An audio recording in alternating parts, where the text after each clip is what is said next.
Assalamualaikum warahmatullahi wabarakatuh. Kembali lagi ke channel saya Entok Medan Channel. Halo, apa kabar sahabat peternak entok seluruh Indonesia? Apa kabar semuanya? Agar channel ini semakin maju dan berkembang, jangan lupa di like, komen, dan subscribe video ini. Oke kawan-kawan sekalian, kali ini channel Entok Medan akan membawakan judul tentang cara memilih indukan dan baksor yang baik dan benar dan cocok untuk kita pelihara dan sudah memenuhi kriteria untuk kita ternakkan ataupun kita breeding ya kawan-kawan sekalian. Tujuan breeding tadi untuk kita ambil anakannya. Oke kawan-kawan sekalian, simak video ini tanpa skip-skip ya. Oke, langsung saja. Yang pertama ialah sesuai yang saya buat di video dan thumbnail YouTube-nya. Itu pertama itu postur. Kawan-kawan sekalian, jika memilih indukan, lebih baik teman-teman itu melihat postur, yang mana postur tersebut bisa mempengaruhi hasil anakan entok tersebut.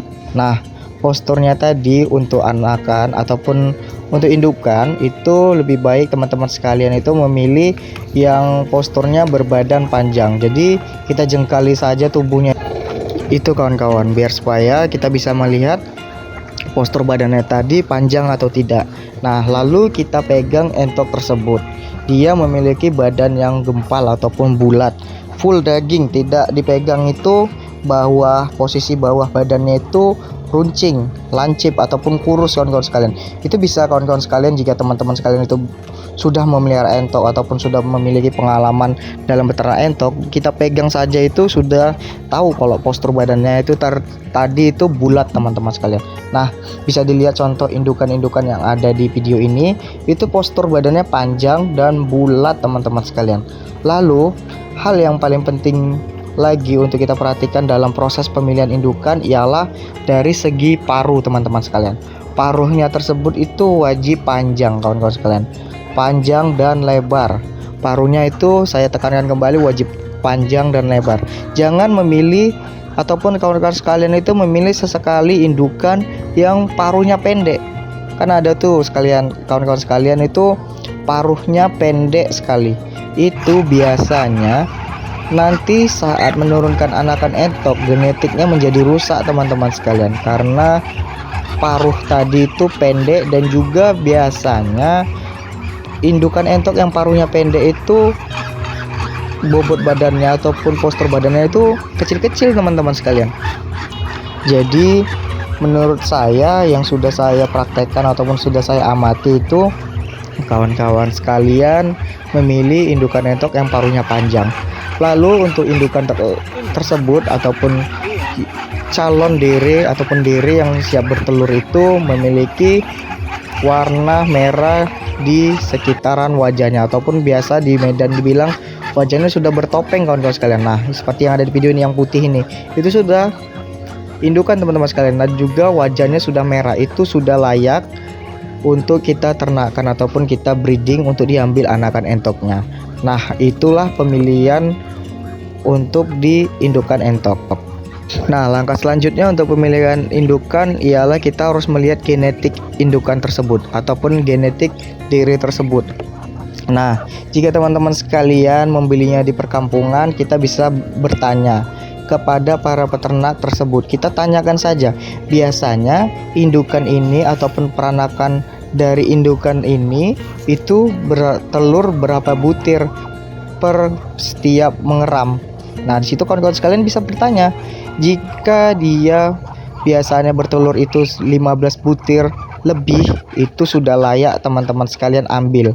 Tapi jika hanya 10 butir sampai dengan 11 butir, 12 butir, itu belum layak teman-teman sekalian untuk kita ternakkan. Tapi kalau memang dia masih dere dan indukannya tersebut itu biasanya menghasilkan 15 butir ke atas, biasanya anakannya tersebut bisa mengikuti genetik indukannya. Jadi teman-teman sekalian harus mengambil genetik indukan yang memang biasanya bertelur 15 butir ke atas teman-teman sekalian, agar pada saat kita breedingkan di kandang kita, perkembangan peternakan kita bisa cepat berkembang dan kita juga cepat menuai hasil dan keuntungan.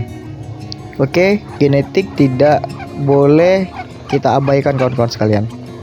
Nah, Untuk selanjutnya ialah bobot badan. Bobot badan tadi bisa kita lihat untuk diri ataupun basor dan juga indukan. Itu di diri itu bobot minimal untuk kita breeding itu seminimal mungkin itu di bobot 1,7 teman-teman sekalian. Jangan di bawah 1,5 sudah kita kawinkan walaupun umurnya itu sudah tua. Nah, untuk teman-teman sekalian itu minimal di dere itu di bobot 1,7 1,8 dan untuk indukan itu di bobot 2 kg up. Itu baru bisa kita breeding atau bisa kita campurkan kembali kepada basor untuk kita kawinkan lagi teman-teman sekalian. Tujuannya agar indukan tersebut sudah pulih tubuhnya, sudah pulih badannya sehingga bisa menghasilkan telur kembali. Jangan kita paksakan indukan yang masih belum gemuk, masih belum membentuk badan, itu kita kawinkan kembali. Itu biasanya indukannya bisa trek ataupun bisa tidak mau bertelur selama 1 bulanan teman-teman sekalian. Jadi kita pelihara indukan ini kita rawat seperti kita merawat basor teman-teman sekalian, karena memang indukan ini istilahnya dalam peternakan itu adalah mesin pencetak uang kita teman-teman sekalian.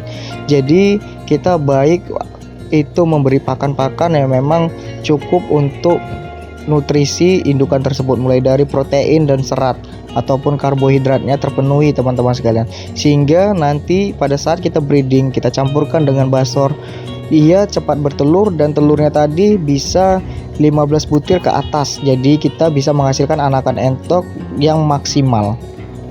Nah, langkah selanjutnya ialah pada saat kita memilih indukan itu dan sudah kita breeding, itu kita melihat hasil anakan tersebut, hasil anakan induk tersebut. Atau kawan-kawan sekalian yang masih ingin membeli indukan di para peternak yang ada di daerah kawan-kawan sekalian itu jika ingin membeli indukan kita tanyakan, "Pak, ini sudah pertama bertelur ataupun sudah pernah bawa anakan entok?" Nah, kita bisa lihat kan di situ pasti ditunjukkan inilah hasil anakan indukan tersebut. Kita bisa lihat genetiknya, kita bisa lihat posturnya, kita bisa lihat hasil anakan indukan tersebut.